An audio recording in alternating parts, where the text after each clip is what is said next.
السلام علیکم، آپ دیکھ رہے ہیں کے نیوز ایچ ڈی۔ میں ہوں حارث علی شاہ گیلانی۔ چلتے ہیں آج کی اہم خبروں کی طرف۔ رخ کریں گے اسلام آباد کا۔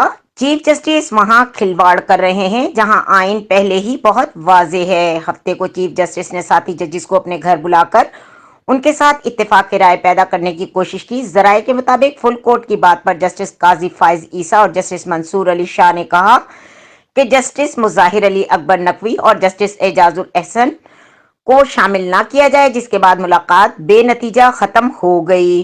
الیکشن 90 دن میں ہونے چاہیے، فل کورٹ بھی ہوتا تو یہی فیصلہ آنا چاہیے تھا، مگر حالات کچھ ایسے ہیں جن میں یہ ممکن نہیں ہے۔ جو مسائل مجھے اور آپ جیسے عام لوگوں کو نظر آ رہے ہیں وہ عدلیہ کے سربراہ کو کیوں نظر نہیں آتے؟ وہ کیوں سمجھتا ہے کہ وہ اس کے دو ساتھی پاکستان کو سب سے بہتر سمجھتے ہیں؟ وہ کیوں سمجھتا ہے کہ وہ عدلیہ کے ادارے سے بھی زیادہ اہم ہے؟ وہ خود کو کیوں مسیحا سمجھ بیٹھا ہے؟ سپریم کورٹ کا سربراہ باقی ججوں جیسا ایک جج ہے، اسے یہ بات سمجھ لینی چاہیے۔ چیف جسٹس وہاں کھلواڑ کر رہے ہیں جہاں آئین پہلے ہی بہت واضح ہے۔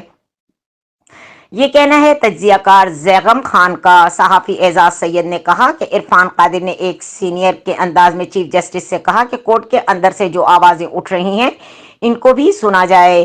ون مین شو والی بات یہ چیف جسٹس نے کہا کہ میری ان جسٹس صاحب سے بات ہوئی ہے اور انہوں نے کہا کہ میں نے عمومی انداز میں فیصلہ لکھا ہے۔ آج کچھ اشارے ملے جن سے پتہ چلتا ہے کہ چیف جسٹس بینچ میں شامل موجود ججوں کے ساتھ ہی کل الیکشن کروانے کا فیصلہ سنا دیں گے۔ چیف جسٹس کی آنکھوں میں اللہ کے ڈر سے آنسو آئے ہیں تو اچھی بات ہے۔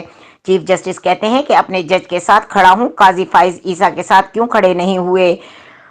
پلڈاٹ کے سربراہ احمد بلال محبوب نے کہا کہ اگر چیف جسٹس اسی قسم کا فیصلہ سناتے ہیں جو اعزاز سید کہہ رہے ہیں تو اس فیصلے پر عمل درآمد کروانا مشکل ہو جائے گا۔ اگر سپریم کورٹ کے فیصلے پر عمل نہیں کروایا جا سکتا تو یہ مایوس کن صورتحال بن جائے گی، جس کے بعد توہین عدالت کے بھی مقدمات قائم کرنے پڑیں گے۔ حسن ایوب خان نے کہا کہ چیف جسٹس اور ان کے ساتھی ججز خاصے دباؤ میں ہیں، ان کو یہ بھی تشویش ہے کہ ان کے فیصلے پر عمل درآمد ہوگا یا نہیں۔ ہفتے کو چیف جسٹس نے ساتھی ججز کو اپنے گھر بلا کر ان کے ساتھ اتفاق کی رائے پیدا کرنے کی کوشش کی۔ ذرائع کے مطابق فل کورٹ کی بات پر جسٹس قاضی فائز عیسیٰ اور جسٹس منصور علی شاہ نے کہا کہ جسٹس مظاہر علی اکبر نقوی اور جسٹس اعجاز الحسن کو شامل نہ کیا جائے، جس کے بعد ملاقات بے نتیجہ ختم ہو گئی۔